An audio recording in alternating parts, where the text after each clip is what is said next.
जय हिंद साथियों, मैं अपने इस वीडियो में आपका स्वागत करता हूं। दोस्तों, इस वीडियो में आज हम ये समझेंगे कि दो सदिशों का गुणन अर्थात दो सदिश। अभी तक इससे हमने जो वीडियो इससे पहले बनाए हैं वो है दो सदिशों का जोड़ था, उसके बाद घटाना था। अब जो ये मेरा वीडियो होगा इसमें हम बात करेंगे दो सदिशों का गुणन। तो देखिए, जो दो सदिशों का गुणन होता है दोस्तों, इसमें क्या रहेगा, एक वेक्टर रहेगा और दूसरा वेक्टर रहेगा। इन दोनों को आपस में मैं गुणा करता हूँ। तो ये जो दो सदिशों का जो गुणन है दोस्तों, ये दो प्रकार के होते हैं। पहला नंबर होता है दोस्तों, पहला नंबर होता है दो सदिशों का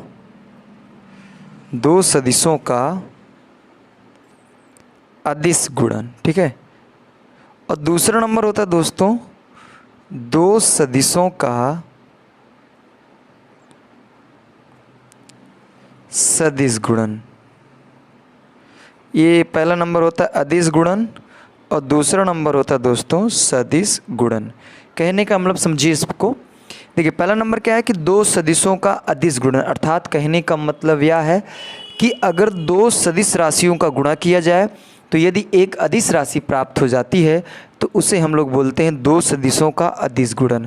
उसी तरह दोस्तों, दो सदिशों का सदिश गुणन का तात्पर्य यह है कि यदि दो सदिश राशियों का यदि आपस में गुणा कर दिया जाए और पुनः एक सदिश राशि ही प्राप्त हो जाती है तो उसे हम बोलते हैं दो सदिशों का सदिश गुणन। जैसे मैं आपको इसमें से एक एग्जाम्पल बता देता हूँ, दो सदिशों का अदिश गुणन। तो जैसे आप जानते हैं कार्य, तो कार्य बराबर होता है दोस्तों बल गुणे विस्थापन।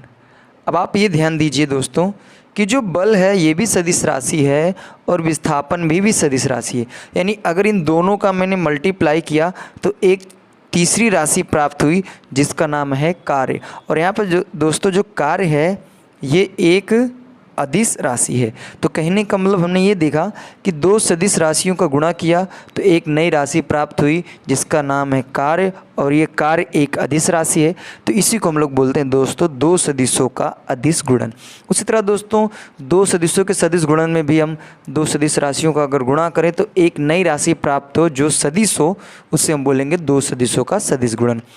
तो आइए दोस्तों, दो सदिशों के अदिश गुणन के संदर्भ में कुछ इंपॉर्टेंट पॉइंट हैं, आइए मैं इनको डिस्कस कर लेता हूँ। पहला नंबर तो मैं पहले पॉइंट पे बात करूँगा।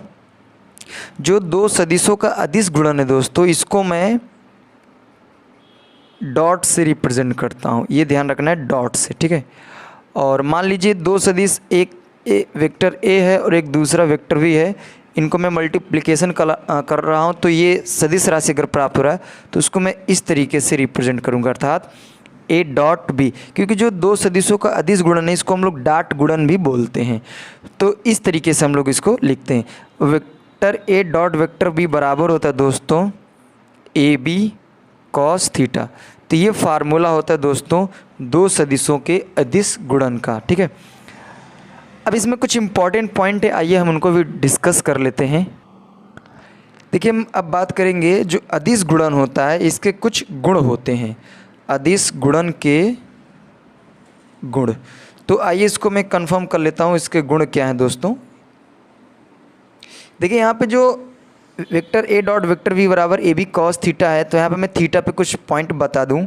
इधर देखिए दोस्तों, यह जो थीटा का मान है, यदि दोस्तों ये थीटा का मान 90 डिग्री से छोटा होगा, अर्थात थीटा का मान 90 डिग्री से छोटा होगा, तो यहाँ पे जो vector A dot vector B है दोस्तों, ये आपका धनात्मक होगा, अर्थात पॉजिटिव वैल्यू आएगी, ठीक है। दूसरा नंबर, यदि दोस्तों थीटा जो है वो 90 के अगर इक्वल हो जाएगा तो vector A dot vector V जो होगा वो दोस्तों शून्य हो जाएगा, ठीक है। और उसी तरह दोस्तों, अगर मान लीजिए तीसरा पॉइंट ये है कि यदि थीटा का मान 90 डिग्री से यदि बड़ा हो जाता है तो vector A dot vector V का जो मान होगा दोस्तों वो ऋणात्मक प्राप्त होगा, ठीक है। तो ये कुछ इम्पॉर्टेंट पॉइंट थे जो सदिशों के अदिश गुणन के गुण के संदर्भ में थे। हाँ, आप ये ध्यान दीजिए, यदि जब थीटा का मान 90 डिग्री से कम होगा तो vector A dot vector V धनात्मक अर्थात पॉजिटिव होगा। थीटा का मान यदि 90 के बराबर है तो vector A dot vector V शून्य होगा। और थीटा का मान जब 90 से बड़ा होगा तो ये ऋणात्मक होगा। ये ध्यान देना है दोस्तों। कुछ और भी पॉइंट है। जो अदिश गुणन होता है दोस्तों, वो क्रम विनिमय नियम का पालन करता है। क्रम विनिमय नियम का मतलब यह है कि ये देखिए क्रम विनिमय नियम का भी पालन करेगा। विनिमय नियम, क्रम विनिमय नियम का मतलब होता है vector A dot vector V बराबर होता है vector V dot vector A. तो यदि आप क्रम बदल देंगे तो उनका जो मल्टीप्लिकेशन होगा वो आपस में चेंज नहीं होगा। कहने का मतलब यह है कि यदि vector A dot vector V है तो ये बराबर होगा vector V dot vector A के। तो इसी को हम लोग बोलते हैं क्रम विनिमय नियम, अर्थात क्रम को बदल देने से उनके मान में कोई परिवर्तन नहीं होता है। उसी तरह दोस्तों ये पहला पॉइंट हुआ। दूसरा पॉइंट ये पहला नहीं दूसरा पॉइंट हुआ। ये पहला पॉइंट अदिश के गुणन के गुण था।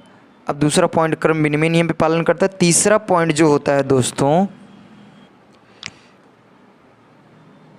वितरण का नियम। ठीक है, वितरण का नियम का तात्पर्य यह है दोस्तों कि vector A into vector we plus vector C ये बराबर होगा दोस्तों vector A dot vector B plus vector A dot vector C. तो ये होता है वितरण का नियम। वितरण का नियम का मतलब vector A dot vector B plus C, इसका अंदर मल्टीप्लाई करेंगे तो एक बार इसके साथ होगा तो ये मिलेगा, फिर इसके साथ होगा तो ये मिलेगा। ठीक है दोस्तों, ये बात हुई। और इसमें और भी कुछ इम्पॉर्टेंट पॉइंट है जिनको मैं बता दूंगा आपको। अब हम लोग समझेंगे कि जो अदिश गुणन होते हैं इनके कुछ संबंध होते हैं। आइए इनको हम डिस्कस कर लेते हैं। तो पहला काम तो दोस्तों ये होता है कि आई कैप इंटू आई कैप बराबर जे कैप इंटू जे कैप बराबर के कैप इंटू के कैप। अगर दो समान संख्याओं का अगर हम मल्टीप्लिकेशन करेंगे तो इनका मान दोस्तों 1 होता है। उसी तरह दोस्तों यदि आई कैप इंटू जे कैप बराबर जे कैप इंटू के कैप बराबर के कैप इंटू आई कैप, अगर ऐसा यानी अलग अलग हैं तो इनका जो मल्टीप्लिकेशन होता है दोस्तों वो होता है 0 के बराबर। तो इसमें कुछ संबंध है दोस्तों, ये ध्यान रखना है कि जैसे आई कैप अगर सेम संख्याएं हैं, जे है के है, तो इनका मल्टीप्लिकेशन 1 होता है और आई जे के आई इनका मल्टीप्लिकेशन 0 होता है। तो ये ध्यान रखना दोस्तों। अब हम लोग बात करने वाले हैं दो सदिशों का सदिश गुणन। तो जो दो सदिशों का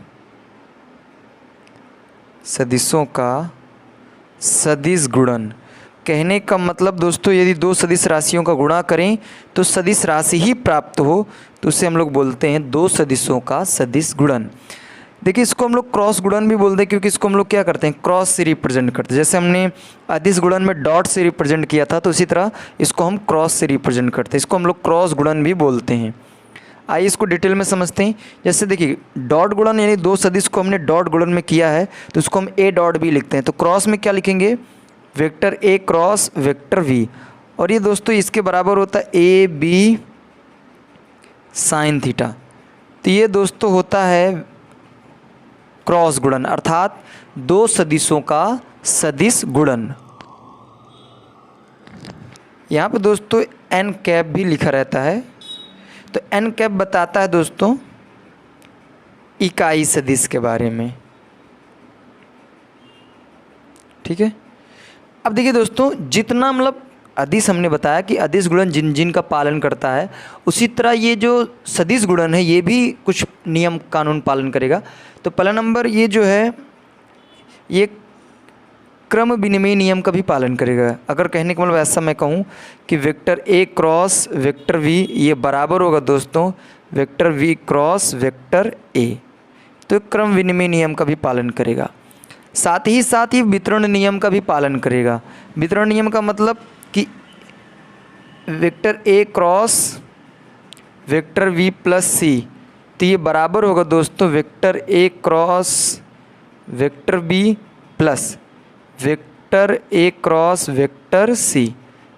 ये वितरण नियम का भी क्या करेगा पालन करेगा। ठीक है, तो ये क्रम विनिमय नियम का भी पालन किया और वितरण के नियम का भी पालन इसने कर दिया। अब इसमें भी कुछ संबंध होते हैं दोस्तों, इस संबंध की बात मैं कर लेता हूँ। तो जैसे देखिए दोस्तों, इसमें संबंध होते कैसे हैं, जैसे इसमें अदिश में हमने बताया कि आई डॉट आई और जे डॉट जे, के डॉट के, फिर आई डॉट जे, इन सब ये किसके बराबर होते हैं, ठीक है। तो उसी तरह इसमें भी होते हैं। तो आइए इनको भी हम लोग डिस्कस करते हैं कि ये इनमें जो रिलेशनशिप होता है वो क्या होता है, ठीक है। जैसे देखिए दोस्तों, अगर मैं आई कैप क्रॉस जे कैप, इसका अगर मैं मल्टीप्लिकेशन करता हूँ तो इसका जो मान होता है दोस्तों वो होता है माइनस के कैप। उसी तरह दोस्तों, यदि मैं जे कैप क्रॉस के कैप का अगर मैं मल्टीप्लिकेशन करता हूँ तो इसका मान होता है दोस्तों माइनस आई कैप, ठीक है। उसी तरह दोस्तों, यदि मैं आई कैप क्रॉस जे कैप का, सॉरी जे नहीं, के कैप का अगर मैं मल्टीप्लिकेशन करूं तो इसका मान आता है दोस्तों माइनस के कैप। कहने का मतलब, सॉरी जे कैप, कहने का मतलब यह है दोस्तों कि क्रॉस मल्टीप्लिकेशन में क्या होगा, यदि आई जे का मैं गुणा करूंगा तो एक तीसरा बंदा जो के बच रहा है वो माइनस में आएगा। उसी तरह देखिए, जे और के का हमने मल्टीप्लिकेशन किया तो यहाँ पे माइनस के आई कैप आया है, और आई और के का हमने मल्टीप्लिकेशन किया तो माइनस में कौन आया है, जे कैप। तो इसमें ये दोस्तों रिलेशनशिप होता है। आपको ये ध्यान देना है कि जब कभी भी आपको इस तरह की सवालें मिलेंगी तो आप उसको इजीली वे में कर पाएंगे, ठीक है। तो ये इनमें दो सदिशों के सदिश गुणन में कुछ रिलेशनशिप थे जो हमने बताने का प्रयास किया। उम्मीद करूंगा दोस्तों ये चीज़ें आपको बहुत इजीली वे में समझ में आ गया होगा। देखिए, हम एक बार फिर से रिवाइज करा देते हैं। हमने बात किया दो सदिशों का गुणन। तो दो सदिशों का जो गुणन है दोस्तों वो दो प्रकार का होता है।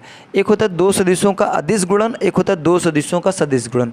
तो दो सदिशों का जो अदिश गुणन होता है उसमें डॉट से रिप्रेजेंट करते हैं और सदिश गुणन को हम क्रॉस से रिप्रेजेंट करते हैं।